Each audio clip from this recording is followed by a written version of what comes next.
Guys, it's Chris Palmer here at the Kitchener Memorial Auditorium after a thrilling victory for the London Lightning, 94-89 over the Kitchener Titans.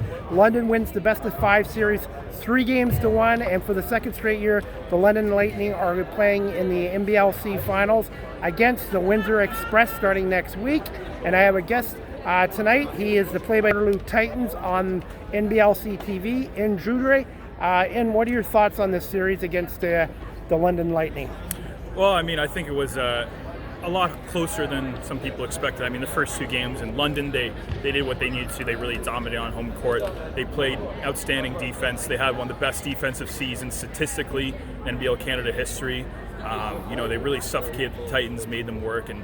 But game 3, the Titans came out and did exactly what they needed to. They came out, they made their shots, which they struggle with this year. They were one of the lower 3-point shooting teams. They had a huge lead throughout the game. They were able to hold off that late London charge. And then in game 4 today, they were right there with them. It just came down to a few close shots at the end of the game. And I think it was really the shot selection that buried the Titans. The Lightning, they came out and they got some help from guys that we didn't really expect. I mean, Mike Nuga had a season-high Canadian of the Year. To get your season high in the postseason is quite something. Jeremiah Morty had one of his best games in the year.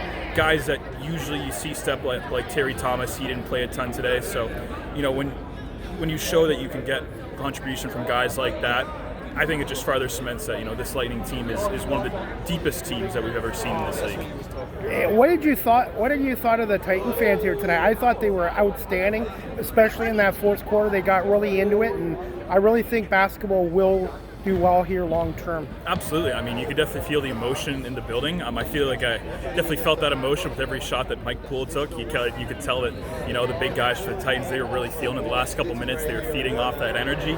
And it's funny you mentioned that, because honestly, I feel like that energy kind of brought out, some of that poor shot selection that I mentioned earlier. You're really feeling it. I feel like they took some shots early in the shot clock, late in the game in crucial situations that, if they were on the road in a quieter situation, you might not have seen guys take those shots. But no, I mean, any time that you can get those fans, that kind of turnout, that kind of support and energy in a building, it's always positive to see.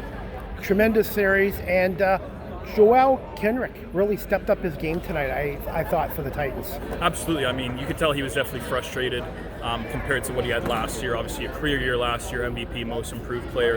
He really willed the Titans to beat Sudbury in the first round last year and made those 3 finals games against London very competitive.